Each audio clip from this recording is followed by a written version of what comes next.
Most of the time हम किसी काम के बारे में जब करने का सोचते हैं तो बस हम उस काम को करने का बस सोचते रहते हैं और इतना सोच लेते हैं कि हम उस काम को हकीकत में कर ही नहीं पाते और उसके बाद हम उस काम के ना होने का गम में बहुत ज़्यादा सोचने लगते हैं और उसकी वजह से हम बस इसी रिपीट साइकिल में पड़ जाते हैं और जब कोई और काम आता है तो हम वापस से यही कहते हैं कि हम इस बार नहीं करेंगे, पर इस बार भी हम बस सोचते रहते हैं और उस काम को एग्जीक्यूट करते ही नहीं हैं। अगर आपके साथ ये वाली प्रॉब्लम है तो मैं बता दूँ, इस प्रॉब्लम को ओवर थिंकिंग कहते हैं।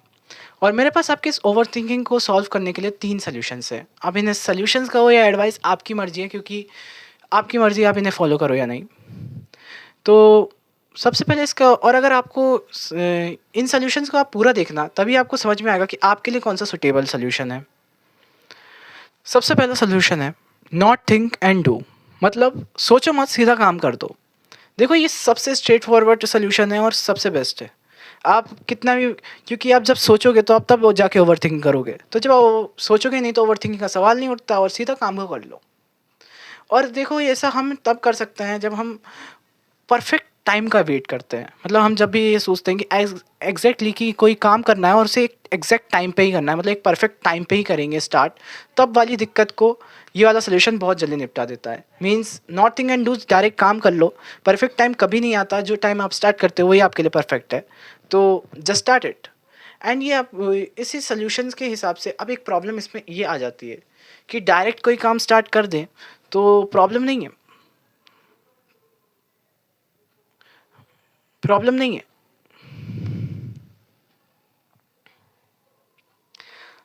तो उसके लिए मेरे पास दूसरा सोल्यूशन है, डू फर्स्ट थिंग लेटर। ये थोड़ा सा एग्जैक्ट ही है, बस इतना सा कि काम पहले कर लो और उसके बाद सोचो। इसका मैं एक एग्जांपल से समझाता हूँ इस चीज़ को। मान लीजिए आपको जिम करना है, तो आप पहले पहले हो सकता है पहले ऑप्शन में कि आप सिर्फ जिम करने लग जाओ, बट इसमें भी आप यही करोगे, बट एक्चुअली में जब आप एक्सरसाइज या कोई भी जिम या कोई भी ऐसी एक्टिविटी करोगे जो, तो उसके बारे में आप पहले करोगे, उसके बाद आप अपनी कैपेबिलिटीज़ समझोगे, उसके बाद उसके बारे में और रिसर्च करोगे कि आप कैसे इंप्रूव करोगे। तो आप अपनी थिंकिंग को सही जगह लगाओगे, जो एक ओवर थिंकिंग नहीं रहेगी और आपके लिए एक प्रोडक्टिव वे में काम आ सकती है। आप समझ सकते हैं इस बात को कि पहले आप इस काम को स्टार्ट कर लो, उसके बारे में, उसके बाद उसका नॉलेज गेन करो, उसमें इम्प्रूवमेंट ले लो।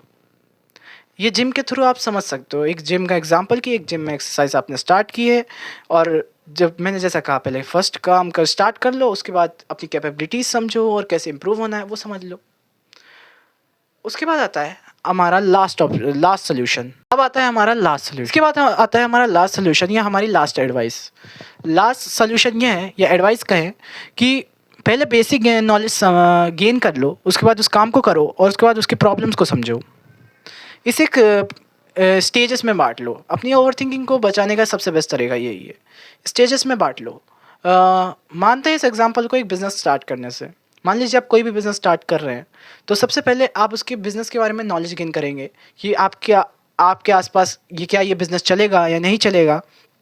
और मेन ये चीज़ है कि आप किस तरीके का बिज़नेस करने वाले हैं, सोल प्रोप्राइटर या कोई और, या कुछ टाइप का भी कोई भी चीज़ जो आप करना चाहते हो। मतलब बिज़नेस के बारे में आप एक बेसिक नॉलेज गेन कर लोगे, उसके बाद आप उस काम को स्टार्ट करोगे, ना कि बस ज़्यादा सोचते रहोगे। एंड जब आप बिज़नेस स्टार्ट करोगे, उसके बाद जो आपके बाद कोई प्रॉब्लम्स आएँगी, तो उन प्रॉब्लम्स को के लिए आप सोचोगे। तो इट्स नॉट ओवर थिंकिंग, इसे आप एक प्रोडक्टिव थिंकिंग में बदल दोगे कि आप अपने फ़ायदे के लिए काम कर सकते हो। और ये बेस्ट भी रहेगा क्योंकि आपको पता रहेगा कि आप किस काम को कर रहे हो और आपके पास एक एडवांटेज रहेगा, वो होगा आपका बेसिक नॉलेज। आप इसे बेसिक नॉलेज कहो या आपके लिए एक उसी स्पेसिफिक नॉलेज को कहो कि किसी चीज़ के बारे में पहले थोड़ा सा समझ लो कि क्या होता है क्या नहीं होता है, और उसकी वजह से स्टार्ट करो एंड देन उसकी प्रॉब्लम्स को समझ के उससे इम्प्रूव हो जाओ। आप किसी भी तरीके से समझ सकते हो। ये तो कुछ 3 टिप्स थी जो, या एडवाइस कहेंगे, जो आपकी इस ओवरथिंकिंग को कम कर सकती है। बट हाँ, अगर आपको फालतू चीज़ों के लिए ओवरथिंकिंग होती है, तो मेरे पास एक और वीडियो है, आप चाहे तो वो भी चेक कर सकते हैं। एंड अगर आपके पास भी कोई ऐसा टिप है जो आपको पता हो और वो दूसरों की इस ओवरथिंकिंग के काम को रिड्यूस या ख़त्म कर सकता है, तो आप भी कमेंट्स में बता सकते हो। और नहीं तो मैं भविष्य में अगर मुझे कुछ पता चलता है तो मैं ज़रूर उस पे वीडियो बनाऊँगा। तो तब तक के लिए बाय।